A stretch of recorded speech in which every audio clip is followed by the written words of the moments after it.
మానవీయత వెల్లివిరిసింది. కానీ జిఎం కాలనీకి చెందిన 2 కుటుంబాల్లో పండుగ ఆవిష్కరణ అయ్యింది.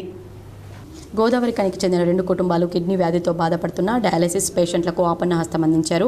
ఎస్ రత్నాకర్ రావు, శశికళ ముద్దుల కూతురు అమెరికా డల్లాస్లో ఉండే ప్రణీత భార్గవ్ పెళ్లి రోజు సందర్భంగా ప్రణీత అమ్మ నాన్న మహత్యం చేపట్టారు. అలాగే పద్మ ఓంకార్ స్వామి ముద్దుల కూతురు అమెరికా న్యూజెర్సీలో ఎంఎస్ పూర్తి చేసిన అలిఖ్య పుట్టినరోజు సందర్భంగా అలిఖ్య అమ్మ నాన్న పుణ్యకార్యం చేపట్టారు. అనుదీప్ చారిటబుల్ ట్రస్ట్, మగువా లయన్స్ క్లబ్ సారథ్యంలో జ్యోతి గాంధీ ఫౌండేషన్ నిర్వహణలో డయాలసిస్ పేషెంట్లకు నిత్యావసర సరుకులను 6 డయాలసిస్ పేషెంట్లకు అందించారు. ఈ కార్యక్రమానికి జ్యోతి గాంధీ ఫౌండేషన్ కార్యనిర్వాహకుడు దయానంద్ గాంధీ అధ్యక్షత వహించగా ఈ కుటుంబాల సేవా నిరతిని పలువురు కొనియాడారు.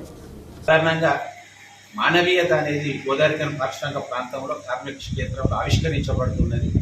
దానికి కారణం ఏంటంటే మానవతావాదం చాలా మంది ఇక్కడ ఉండడం, వాళ్ళకు ఒక మంచి ఆలోచన రావడం, ఆలోచన ఆచరణలో పెట్టడం, ఎవరైతే బాధలో ఉంటారో ఎవరైతే కష్టాల్లో ఉంటారో వాళ్ళని ఆదుకోవడం, వాళ్ళ కడిని తుడవడం అనేది చాలా మటుకు జరుగుతుంది. అందుకే ఓదార్పు అనేది ఈ ప్రాంతంలో విరాజిల్లుతూ ఉన్నటువంటి విషయాన్ని చెప్పవచ్చు. ఇందులో భాగంగా ఈరోజు ఒక 2 కుటుంబాలు గోదావరి జిఎం కాలనీకి చెందినటువంటి 2 కుటుంబాలు మానవతావాదు మానవీయత ఆ 2 కుటుంబాల్లో వెల్లివిరుస్తూ ఉన్నది. వాస్తవానికి ఇది కొత్త కాదు వాళ్ళకు. ఎప్పుడైతే వాళ్ళ ఇంట్లో వాళ్ళ కుటుంబంలో ఏమైనా సందర్భోచితమైనటువంటి కార్యక్రమం ఉంటే ఆ కార్యక్రమంలో కేవలం ఆ కార్యక్రమం అంతా ఇంటి గోడల మధ్య 4 గోడల మధ్య జరుపుకోకుండా 10 మందికి పంచాలి మా ఆనందాన్ని. వాళ్ళ కళ్ళల్లో ఉండేటువంటి ఆనందం మా కుటుంబాలకు ఒక దీవెనలా ఉండాలన్నటువంటి ఆలోచన ఆ 2 కుటుంబాల్లో ఉంది. ఆ 2 కుటుంబాల్లో